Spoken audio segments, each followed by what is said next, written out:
Римма Исакова. Artist Rimma Isakova was born and raised in Moscow. After graduating from the Moscow Academic Art Institute, Isakova became a prominent figure in Russian Soviet art scene. She has been a member of the Artists' Union of Russia since 1976. She is an academician of the International Academy of Creative Endeavors. Rimma Isakova and her husband, artist Vladimir Artykov, live and work in Moscow.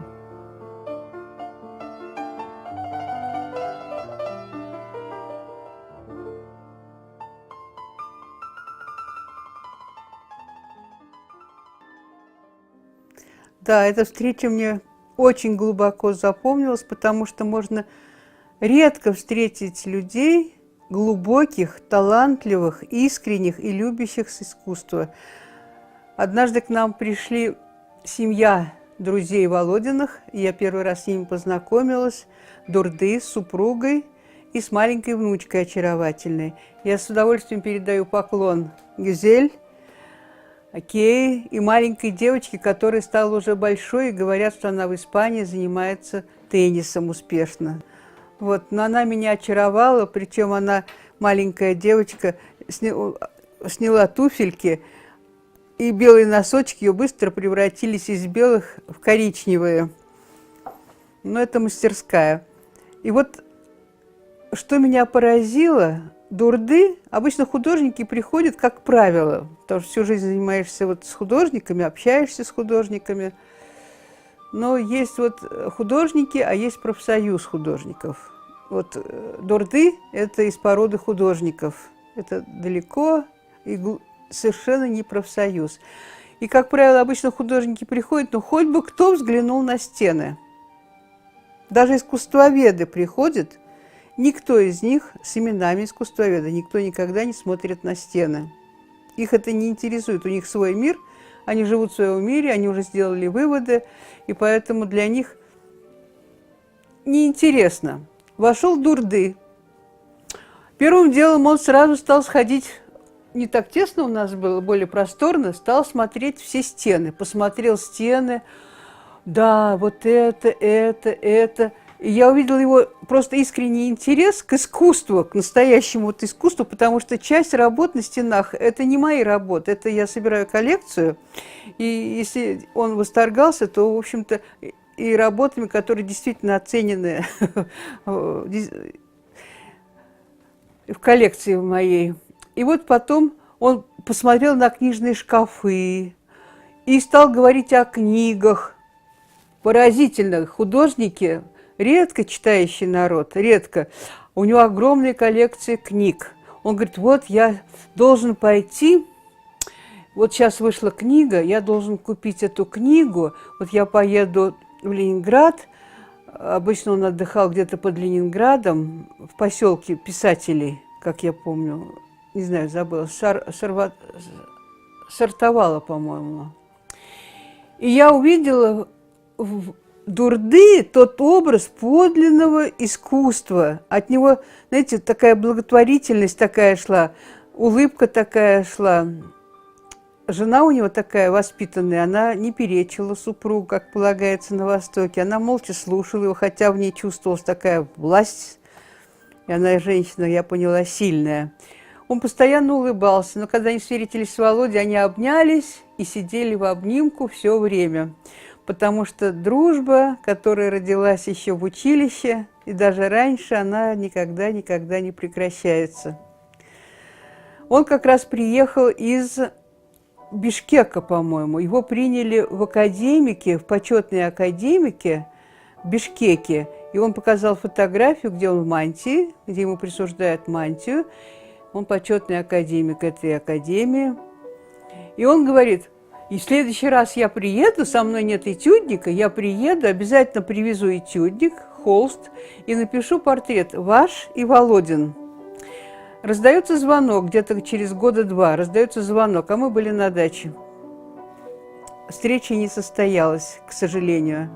Он говорит, ну хорошо, в следующий раз я обязательно напишу ваши портреты. Владимир Ангулич говорит, что он писал очень быстро. конечно, талант писать быстро портрет, потому что портрет – вещь трудная, и так быстро писать, тем более он любил большие размеры.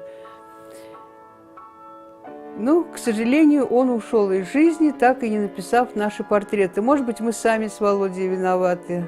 Надо было настоять на встрече с ним, приехать с дачи и попозировать. Теперь уже все, ничего этого не вернешь, а то бы в коллекции были бы и работы Дурды, великого художника. Потому что есть искусство национальное. Вот в нем глубоко национальное, как я вижу, туркменское искусство. Потому что есть краски, вот русские краски, они такие прозрачные, они такие, знаете, как северное небо. Когда, кстати, я была в Японии, они говорят, мы очень любим ваши работы, потому что в них японские краски. Я говорю, а вы мне объясните, что такое японские краски? Краски во всем мире, вот в магазине пойдите, и краски у всего одинаковые. Вот сажа черная, ультрамарин, кобальт зеленый, светлый, белила. А живопись, вот краски, как говорится, продаются, как Нестер говорит, краски продаются за углом в магазине. А живопись создается художником. А у него глубоко туркменское национальное искусство. Вот я раньше видел только книги, которые вот Володя прислал, а когда вот мы смотрели сайт Кеи, то у него же огромный музей, там порядка 240 работ.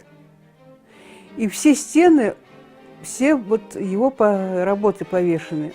И они, знаете, мне кажется, если пройти по этим залам и внимательно просмотреть все работы, ты упадешь в обморок, потому что от этих работ идет безумная энергия.